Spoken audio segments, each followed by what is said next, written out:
Thank you very much, Andrew. Good morning, everybody. What a pleasure, what a privilege to be here at this incredible firm, Europa, which of course is the single market. This is it. This is the absolute quintessential British success in Europe and will remain so in or out of the European Union, my friend. By the way, I apologise for being late. We need to take back control of South East trains, apart from anything else.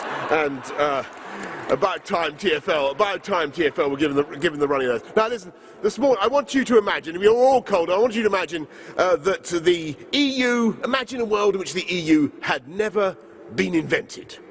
And the post-war history of Europe was a story of naturally, organically growing trade and economic interpenetration, travel, tourism, friendship, intermarriage, peace guaranteed, as indeed it has been, by the NATO nuclear umbrella for the last 70 years. Let's imagine that's what had happened. And then let's suppose somebody came to us all today, 2016, and said, bonjour, guten tag, or ciao.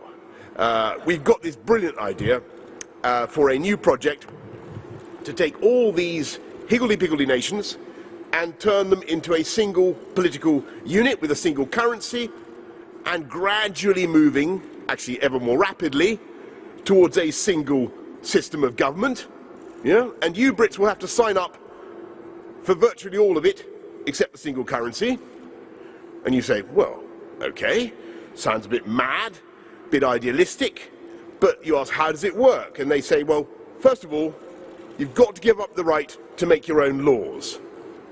Already Brussels is producing between a half, according to the House of Commons, or some say 2/3 of everything that goes through Parliament, and your courts, your Parliament, is getting overruled more and more, often deciding everything from how old a child has to be before he or she can blow up a balloon, to the height of the brilliant Europa trailers that you got outside. They've got some rule that says they can't be more than 4 meters because I don't know what the reason is. We don't have any such. We don't need any such rule in this country. We have a perfectly sensible rule which says don't crash into bridges, which is how we do it. And we don't need that rule. It doesn't operate here, but they insist on a rule which is totally against common sense, adding to bureaucracy, adding to costs. They tell us how powerful our vacuum cleaners can be, and it's growing the whole time. They tell us who we can have into this country. They restrict our ability to deport criminals and people who are a threat to the security of this country. And then that's the offer. And you say, well, as you think about this proposal that we should join such a club, you say, well, I suppose it must be a good idea for economic efficiency or something. I suppose it might save us money. And they say to you, no, dear me, no, it may not. It means about 2,500 new regulations every year from the EU, costing British business about £600 million a week. And you think, well, what kind of a club is that? And you say, well, it must be good for jobs and growth then. Is it? You ask the proponents of this club, and they say, and they laugh a hollow laugh, and they say, no, you must be joking. The euro, which is the signature policy of the current European Union, is an engine of jobs destruction. And you've got massive unemployment in the EU, the southern EU member states. You've got youth unemployment running on average at about 22%. You've got relations now between some of the EU countries, between Germany and Greece, for instance, so bad that you've had anti-German riots. Recently you've got the far right on the rise in many parts of the EU, because one of the features of this project is that this is what they tell you when they're proposing it to us, you won't be able to control your borders anymore. And you'll have massive net immigration that puts unexpected pressures on local councils, on social services, and of course on GP surgeries, on health provision in this country. And you say, well, you think about that, the offer from that point of view, and you say, well, it sounds a bit deranged, frankly, when you put it like that. If that's the offer, that's the club you want us to join. And you say, well, how much will you pay us to join this club of yours then? Because there must be, something in it for us. And they say, no, mais non. We don't pay you. You pay us. And you give us £20 billion a year, half of which we spend in your own country, Brussels bureaucrats deciding how to spend UK taxpayers' money in the UK on various projects of one kind or other. The rest, between £8.5 and £10 billion, goes from the UK every year to Brussels towards the demented common agricultural policy, massively over-bureaucratic and prescriptive, that adds about £400 to the cost of food for every household in this country, and various other obscure and, I'm afraid, often corrupt projects such as Potemkin olive groves in Greece and mysterious circulation of cattle across borders in order to, through the Vatican, I seem to remember, in order to attract export refunds and all that kind of nonsense, where spending of the EU budget is so wasteful and so corrupt that the Court of Auditors, the European Court of Auditors, has not signed off the accounts for the last 20 years. So that's the offer they make to us, you know? A club that wastes our money massively, that subverts democracy in this country, takes away people's power to elect the people who take the decisions, reduces the competitiveness of the European economy, and all for no real economic benefit. That's the offer. Why would we join such a club today? Why would we join such a woefully unreformed Europe? Would anybody in their right mind join the EU as it is today? I don't think so. I don't think people in this country would want to do it. And I have to tell you, my view is that the whole thing is an anachronism now. It was set up in the 1950s, basically by French bureaucrats, in an effort to contain what they saw as the problem of renewed German economic and political dominance. And actually what has happened, of course, is that the EU has managed to intensify rather than contain that dominance. And this model of integration, trying to create a single country out of many, is being imitated nowhere else around the world. And I know that there are people who say that this country doesn't have the guts to get out, that we have no choice but to remain. And I have to say, I think they are hopelessly underestimating this country of ours and what we can achieve. Because it is precisely because we stayed out of the euro that we are now one of the most successful economies of Europe.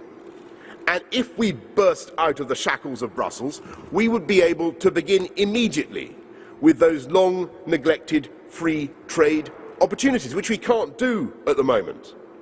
We could strike free trade deals with America, with China, with the growth economies around the world, with our officials, with UK officials being able to do those deals in the interests of great UK businesses such as this one, rather than having to rely solely and exclusively on the European Commission to strike those deals, when, if you think about it, only 4% of the officials in the Commission actually come from this country. And I think if we have the self-confidence to do that, to take back control of our money, take back control of our borders, take back the ability of the people of this country to elect and to remove at elections the people who really take decisions about this country, then I think we will be able to take this country forwards with growth and opportunities that have absolutely nothing to do with EU bureaucracy. We are not, my friends, we are not far outside London, are we? I sometimes lay claim to Dartford, but it's not really. I have to admit, it's outside the Greater London area. This area, this city, our capital city, is the home of the biggest tech cluster, the biggest growth in the whole tech sector anywhere in the high tech of all kinds. FinTech, biotech, edtech, medtech, nanotech, green tech.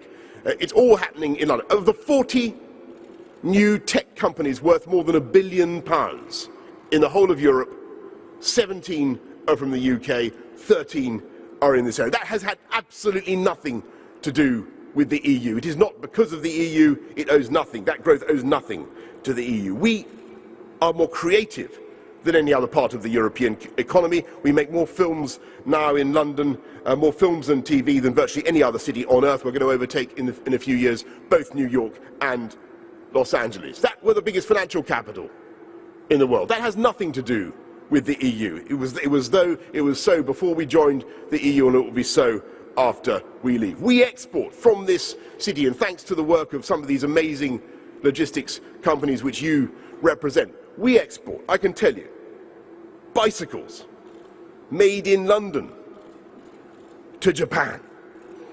Nothing to do with the EU. We export tea to China, from Sutton, I think. We export rice from Havering to India. We export TV aerials made in Wandsworth to Korea.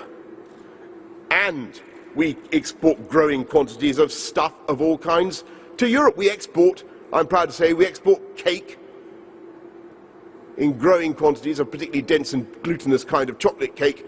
We export from Walthamstow to France. They love our cake in France.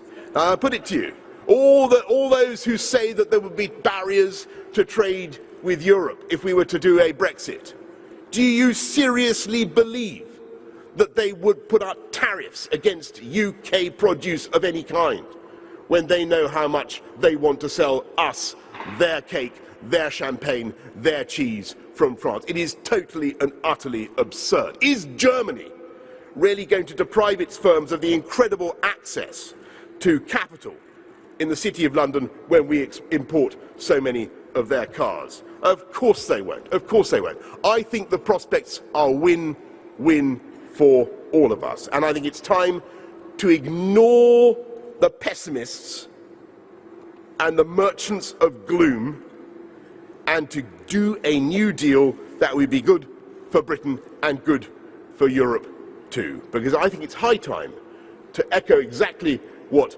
Andrew was saying earlier on. It's high time that we showed a stagnant EU, and it is a stagnant European economy, burdened with too much bureaucracy. It's time to burst loose of all those regulations, get out into a world that is changing and growing and becoming more exciting the whole time, with British goods conveyed all over the place with Europa-managed logistical systems. Isn't that the right way forward?